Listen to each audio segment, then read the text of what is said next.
Jake Sullivan's day had started with coffee that tasted like recycled engine coolant, and ended with his cargo hauler screaming through an atmosphere he definitely hadn't programmed into the navigation system.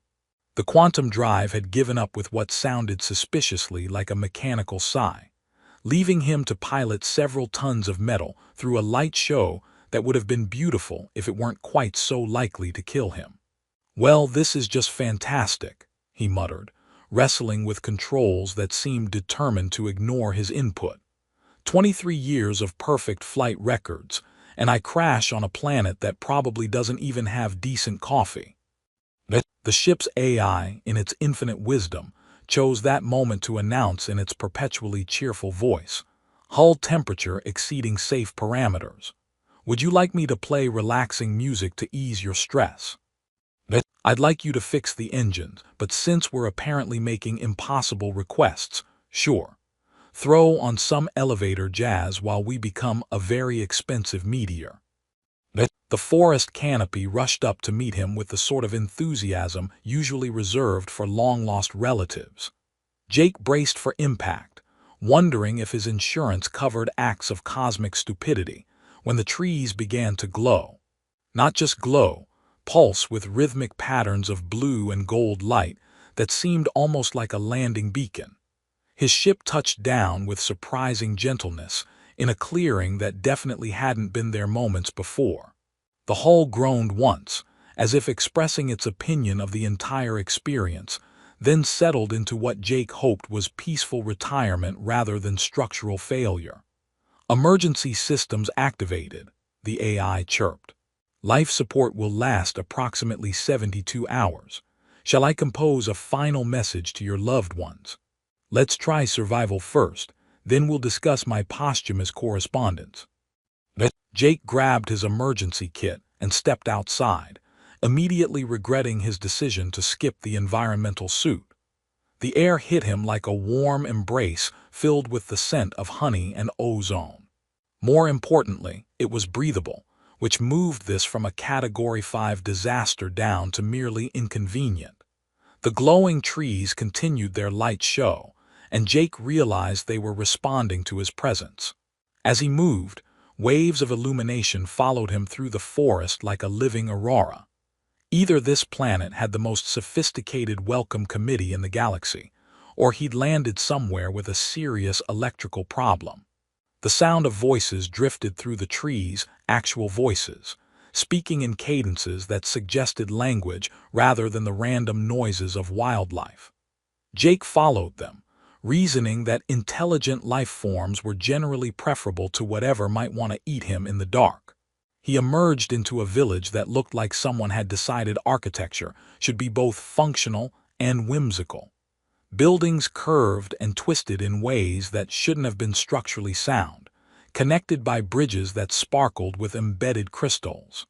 Gardens bloomed in perfect spirals, their plants arranged in mathematical patterns that hurt to look at directly. The villagers noticed him immediately. They looked remarkably human, 2 arms, 2 legs, faces in all the right places, except for their ears, which came to elegant points and seemed to twitch with emotions he couldn't interpret. Their clothing appeared simple until he looked closer and realized the fabric was shifting patterns and colors in response to their movements. An elderly woman approached, her pointed ears flushed with what might have been curiosity or amusement. She spoke in a melodic language that sounded like singing, then paused and tried again in perfect, if slightly formal English. "Welcome, traveler. I am Elder Lyrian. We observed your descent and prepared a place for your arrival." Jake blinked. "You speak English." "We speak many languages. Your vessel's communication array was quite vocal during your approach." Her ears twitched in what he was beginning to suspect was suppressed laughter. "Are you injured?" "Only my pride, and possibly my navigation certificate." He gestured toward where his ship had disappeared behind the trees. "I don't suppose you have a quantum drive repair shop around here." Several villagers had gathered, and Jake caught them exchanging glances loaded with meaning he couldn't decipher. Their ears were doing a complex dance of twitches and flushes that seemed to constitute an entire conversation. Repairs may be complicated, Elder Lyrian said carefully. Perhaps we should discuss your immediate needs first. Do you require food, shelter? Jake's stomach chose that moment to remind him that his last meal had been a protein bar that tasted like cardboard with optimistic seasoning. Actually, yes, both of those would be great. Excellent. The elder's smile was warm, but her ears did that twitching thing again. We may have work suitable for someone with your qualifications. What kind of work? Jake had loaded cargo, repaired environmental systems, and once spent 3 months as an emergency medic on a mining station. His qualifications were varied if not particularly specialized. Agricultural assistance, she said, then added something in her own language that made several villagers snort with poorly concealed laughter. Among other duties. Jake decided the laughter was a good sign. Hostile aliens probably wouldn't find his situation amusing. That sounds perfect. I grew up on a farm before I took to space. This statement produced another wave of twitching ears and muffled sounds that might have been choking. Elder Lyrian maintained her composure with visible effort. How fortuitous, she managed. We shall provide quarters and meals while you adjust to our methods. A younger woman stepped forward, her dark hair woven with what looked like living vines that pulsed with soft light. Her ears were flushed a delicate pink that deepened when she noticed Jake looking. I'm Zara, she said, extending a hand in a gesture that was almost human. I'll help you settle in. Her grip was firm and warm, with calluses that suggested she worked with her hands. Jake found himself wondering what kind of agriculture required bioluminescent crops and architecture that defied physics. Jake Sullivan, he replied. And I have to ask, is everything here bioluminescent, or is this just the welcome package? Zara's laugh was genuine, musical in a way that made Jake's chest do something odd. Most things respond to bioelectric fields.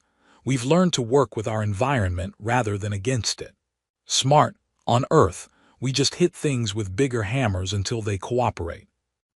Perhaps, Elder Lyrian interjected with diplomatic tact, we could continue this conversation over a meal. You must be tired from your journey. Jake realized he was exhausted. The adrenaline of the crash was wearing off, leaving him feeling like he'd been tumbled in a clothes dryer filled with gravel. That would be amazing, thank you. As they walked toward the village center, Jake noticed more oddities. Tools that hummed with their own energy, children playing games that involved manipulating patterns of light, and gardens where the plants seemed to lean toward their tenders with obvious affection. So, he said to Zara, what exactly does agricultural assistance involve around here? Her ears went bright pink again, and she exchanged another of those loaded glances with Elder Lyrian. Oh, you know, she said with studied casualness, the usual things, planting, nurturing, helping things grow. The way she said it made Jake suspect there was more to it than crop rotation and pest control, but he was too tired to pursue the thought. Whatever their farming methods, they'd taken in a stranded stranger and offered him work. After the day he'd had, that qualified as miraculous. Besides, how complicated could alien agriculture possibly be? Jake woke to the sound of what he initially mistook for his ship's malfunctioning air recycler, only to realize it was actually melodious humming coming from outside his window. The guest quarters Elder Lyrian had provided were surprisingly comfortable, with walls that seemed to breathe and furniture that had molded itself to his sleeping position during the night. Adaptive materials, he muttered, watching his chair reshape itself as he stood. Either incredibly advanced or mildly creepy, possibly both. Through the translucent wall, which had thoughtfully adjusted its opacity to preserve his privacy, he could see villagers moving about their morning routines. Their efficiency was impressive, but what caught his attention was how they seemed to be preparing for something larger than daily chores. Zara appeared at his door carrying a tray that smelled like heaven and looked like nothing he'd ever seen before. The food items shifted colors as she moved, cycling through shades of blue and gold. Morning rations, she announced cheerfully. They adjust flavor based on nutritional needs and personal preference. Jake accepted the tray cautiously. Should I be worried that my breakfast is more intelligent than my last 3 navigation systems? Only if you're planning to ask it for directions. Her ears twitched with amusement. Though honestly, it might do better than whatever got you here. The food tasted like the best pancakes he'd ever had, with undertones of fruits that probably didn't exist anywhere near Earth. Jake decided not to think too hard about the mechanics of flavor-shifting breakfast, and focused on the fact that he wasn't eating recycled protein paste for the first time in months. So, he said between bites, when do I start this agricultural work? I'm eager to see your farming techniques. Zara's ears flushed that particular shade of pink he was beginning to recognize as embarrassment or nervousness. Well, there are some preparatory activities first. Cultural orientation, you might say. Makes sense. Different world, different methods. Jake gestured toward the window where several villagers were decorating what looked like a ceremonial arch with crystalline formations that pulsed with inner light. Is that part of the farming process? Some kind of blessing ritual for the crops? Something like that, Zara said, her voice carefully neutral. We believe in holistic approaches to cultivation. Jake nodded sagely. Organic farming. I respect that. On Earth, we had this whole movement about working with natural cycles, avoiding harmful chemicals. Though I have to admit, your bioluminescent decorations are a step up from our traditional scarecrows. A strangled sound escaped Zara's throat, which she quickly covered by coughing. Yes, well, our methods are quite traditional. After breakfast, Zara led him on what she called an orientation tour. The village was even more remarkable in daylight, with buildings that seemed to shift and adjust to the sun's angle throughout the day. Gardens bloomed in impossible profusion, with plants arranged in complex geometric patterns that made Jake's eyes water if he looked too directly at them. Fractal agriculture, Zara explained when he asked about the mathematical precision of the plantings. Each arrangement optimizes nutrient flow, photosynthetic efficiency, and aesthetic harmony. Impressive. Jake watched a group of children tending to a section where tiny rainbow-colored fruits grew in perfect spirals. Must take years to plan out these patterns. Generations, actually. Each planting builds on previous work. She paused at a particularly elaborate section where the plants seemed to be growing in 3-dimensional mandala patterns. This area is reserved for our most specialized cultivation. Jake was about to ask what made it specialized when a commotion near the village center caught his attention. A group of villagers were gathered around his crash site, where his ship sat looking distinctly unhappy about its current circumstances. I should probably check on the damage, he said, starting in that direction. Zara caught his arm with surprising speed. Actually, some of our technicians are already assessing the situation. Very thorough people. They'll need several days to compile their report. Several days. It's just a quantum drive. Jake found himself being steered away from his ship with diplomatic but firm insistence. Are you sure? I've been working on quantum systems for years. Maybe I could. Oh, look. Zara pointed toward a group of villagers who were setting up what appeared to be a sound stage near the ceremonial arch. The cultural preparation activities are beginning. This would be perfect timing for your orientation. Before Jake could protest, he found himself seated on a cushion that immediately molded itself to support him, while Elder Lyrian took what was clearly a position of honor at the center of the gathering. Today, the elder announced in her melodious voice, we begin the preparations for our most sacred ceremony, the joining of purpose. The assembled villagers murmured appreciatively, their ears twitching in synchronized patterns that suggested deep cultural significance. Jake tried to look appropriately respectful while wondering if this was some kind of harvest festival. The joining, Elder Lyrian continued, represents the union of different elements to create new life, new possibilities, new hope for our people. Beautiful sentiment, Jake whispered to Zara. Is this about crop hybridization, creating new varieties? Zara made a sound like a deflating balloon, in a manner of speaking. Elder Lyrian was warming to her subject.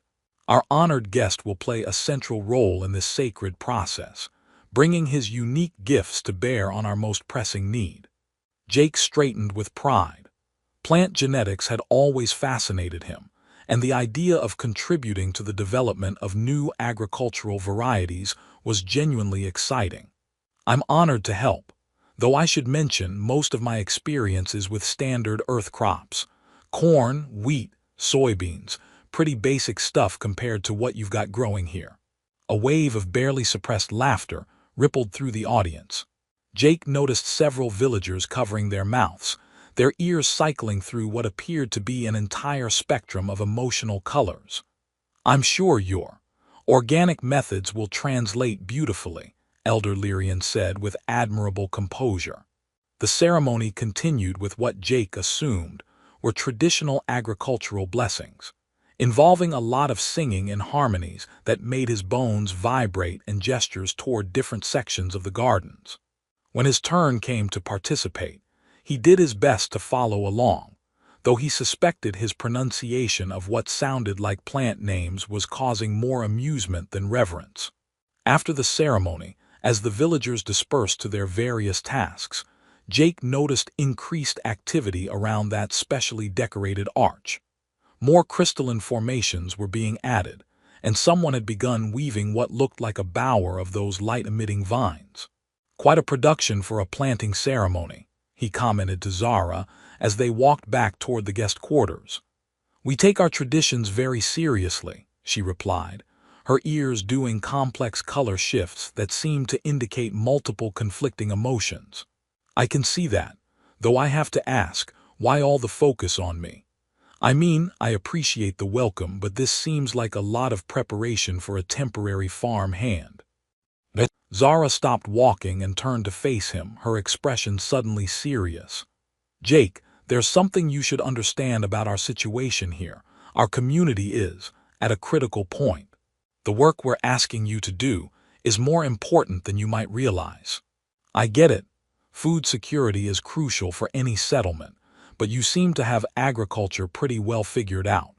Those fractal gardens are producing more per square meter than anything I've seen.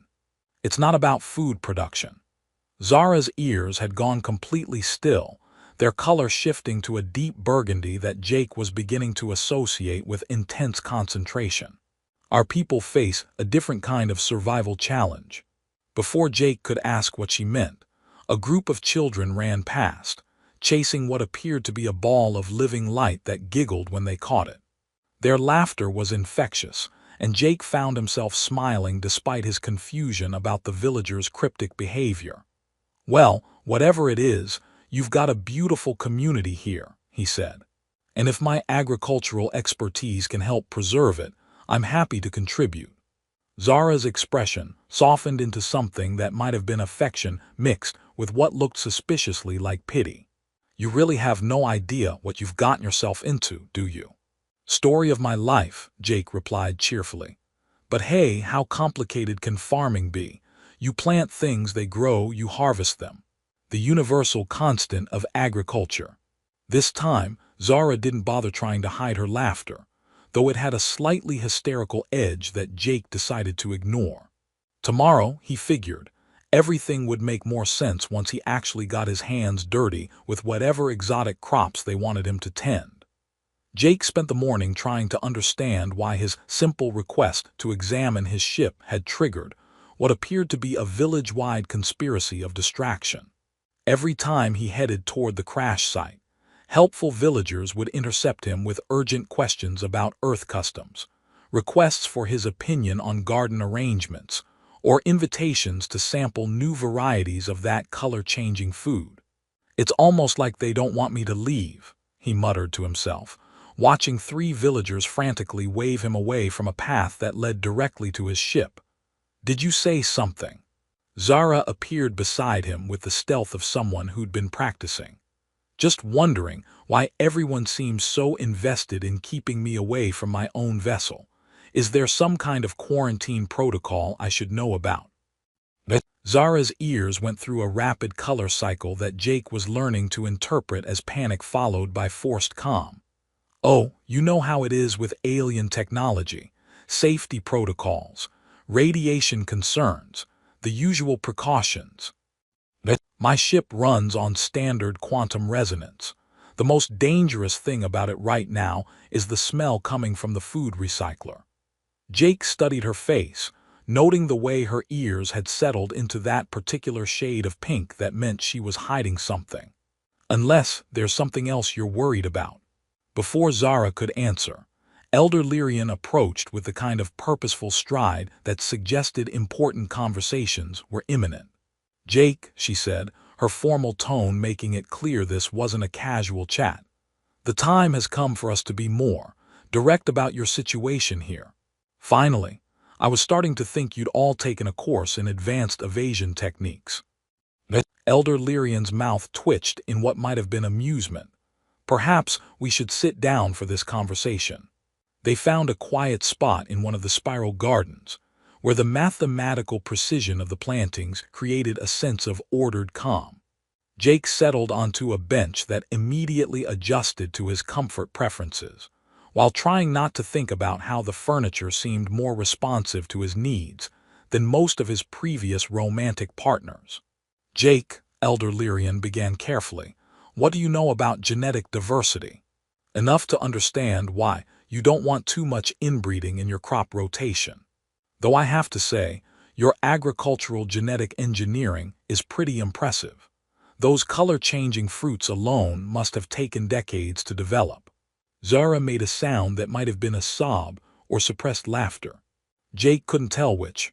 Not crop genetics, Elder Lyrian said gently, population genetics.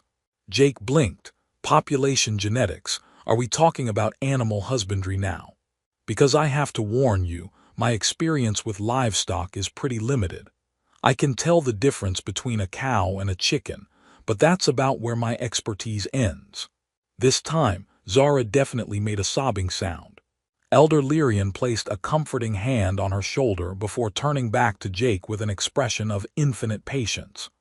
Our species, she said slowly, as if explaining something to a particularly slow child, is facing extinction. The weight of her words hit Jake like a cargo container full of quantum drives.